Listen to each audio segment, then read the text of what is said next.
Shri Swami Samarth. Hi hello नमस्कार, मी सोनुप्रिया तुम्हा सर्वांचं आपल्या नवीन एका व्हिडिओमध्ये स्वागत करते. श्रावण महिना म्हणजे भगवान महादेवांना अत्यंत प्रिय असलेला पवित्र महिना. या महिन्यात केलेली शिवभक्ती, जप, उपवास आणि विशेषतः रुद्राभिषेक याला अनन्यसाधारण महत्त्व आहे. आजच्या या व्हिडिओमध्ये आपण जाणून घेणार आहोत घरच्या घरी रुद्राभिषेक कसा करावा, कोणते साहित्य लागते, संपूर्ण पूजाविधी काय आहे, कोणता मंत्र म्हणावा आणि रुद्राभिषेक केल्याने कोणती फळे भेटतात. तर व्हिडिओ शेवटपर्यंत नक्की पहा. चला तर मी तुम्हाला आता सांगते रुद्राभिषेक म्हणजे काय. रुद्राभिषेक म्हणजे भगवान शिवलिंगावर विविध पवित्र पदार्थांनी अभिषेक करून रुद्रसूक्त किंवा ओम नमः शिवाय, ओम नमः शिवाय, ओम नमः शिवाय या मंत्राचा जप करणे.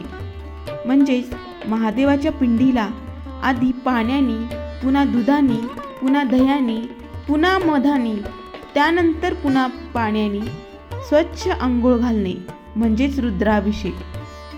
शिवपुराणात असं म्हणलं गेलं आहे, रुद्राभिषेक केल्यामुळे मनाला शांती भेटते, ग्रहदोष कमी होतात, त्यासोबतच आर्थिक प्रगती होते.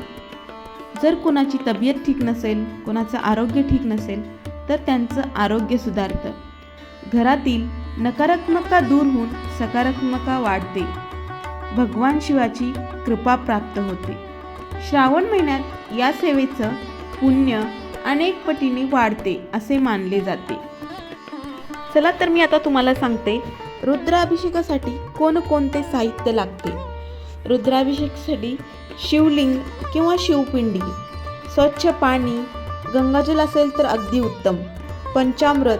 पंचामृत हे दूध, दही, तूप, मध आणि साखर यापासून केलेले असावे. त्यासोबतच बेलपत्र, धोत्र्याचं फूल, पांढरी फुले, चंदन, अक्षदा, भस्म आणि नैवेद्य. नैवेद्यासाठी फळे किंवा खडीसाखर चालू शकते. त्यासोबतच दिवा, आरती, अगरबत्ती आणि त्यासोबतच कापूर. पूजा सुरू करण्यापूर्वी सकाळी स्नान करून स्वच्छ कपडे, शक्यतो पांढरे कपडे परिधान करा. पूजेचे स्थान स्वच्छ ठेवा. पूजा पूर्व किंवा उत्तर दिशेला तोंड करून बसा. त्यानंतर आरती लावा, दिवा लावा, समई घेतली असेल तर समई नक्कीच लावा. गणेशांचे स्मरण करा. कुलदैवत आणि तुमच्या गुरूंचे स्मरण करा. त्यानंतर मनोभावे संकल्प करा, हे भगवान शंकर, माझ्या कुटुंबाच्या सुखसमृद्धीसाठी, आरोग्यासाठी आणि सर्वांच्या कल्याणासाठी मी हा रुद्राभिषेक करत आहे. सर्वप्रथम स्वच्छ पाण्याने शिवलिंग स्नान घाला. मंत्र म्हणा, ओम नमः शिवाय, ओम नमः शिवाय, ओम नमः शिवाय. हा मंत्र तुम्ही 108 वेळाही म्हणू शकता. त्यानंतर गंगाजल अर्पण करा. गंगाजल अर्पण करून महादेवाच्या पिंडीला स्वच्छ धुवून घ्या. गंगाजल अर्पण करून झाल्यानंतर दुधाचा अभिषेक करा. दुधाचा अभिषेक करताना ओम नमः शिवाय, ओम नमः शिवाय या मंत्राचा जप करा. त्यानंतर दह्याचा अभिषेक करा. दह्याचा अभिषेक करून झाला की तुपाचा अभिषेक करा. तुपाचा अभिषेक करून झाला की मधाचा अभिषेक करा. त्यानंतर महादेवाच्या पिंडीवर साखर ठेवा आणि पंचामृत एकत्र करून अभिषेक करा. पुन्हा स्वच्छ पाण्याने शिवलिंग स्नान घाला. त्यानंतर शिवलिंगाला चंदन लावा.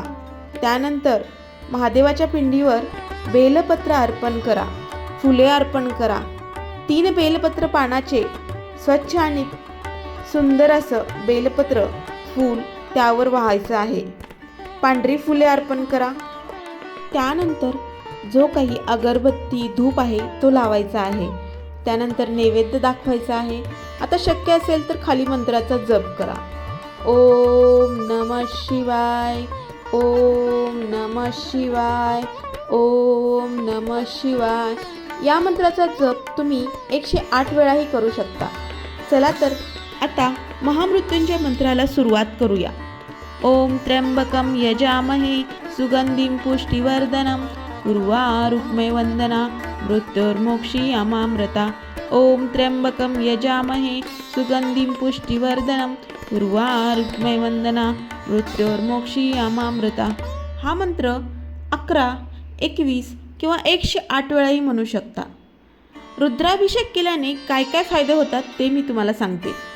मनशांती मिळते, नोकरी व्यवसायात प्रगती होते, विवाहातील अडथळे कमी होतात, संतान प्राप्ती होणार असेल तर संतान प्राप्तीसाठी प्रार्थना करता येते, उत्तम आरोग्य राहण्यासाठी प्रार्थना करता येते, ग्रहदोषाची जर समस्या असेल तर ती तीव्रता कमी होते आणि श्रद्धा असेल तर घरात रोज करत जा, घरात सकारात्मक ऊर्जा वाढते। परंतु सर्वात महत्त्वाचे म्हणजे ही सेवा श्रद्धा, भक्ती आणि सदाचाराने करावी। भक्तांनो, श्रावण महिन्यात वेळ मिळेल तेव्हा भगवान शिवांची मनापासून सेवा करा। रुद्राभिषेक हा केवळ विधी नसून भगवान शंकराप्रती असलेली भक्ती व्यक्त करण्याचा सुंदर मार्ग आहे। जर आजचा हा व्हिडिओ तुम्हाला आवडला असेल तर व्हिडिओला लाईक करा, आपल्या मित्रपरिवारासोबत शेअर करा आणि अशाच भक्तिमय व्हिडिओसाठी आपल्या चॅनलला नक्की सबस्क्राईब करा आणि बेल आयकॉन नक्की दाबा। कमेंटमध्ये लिहा हर हर महादेव, ओम नमः शिवाय, ओम नमः शिवाय, ओम नमः शिवाय।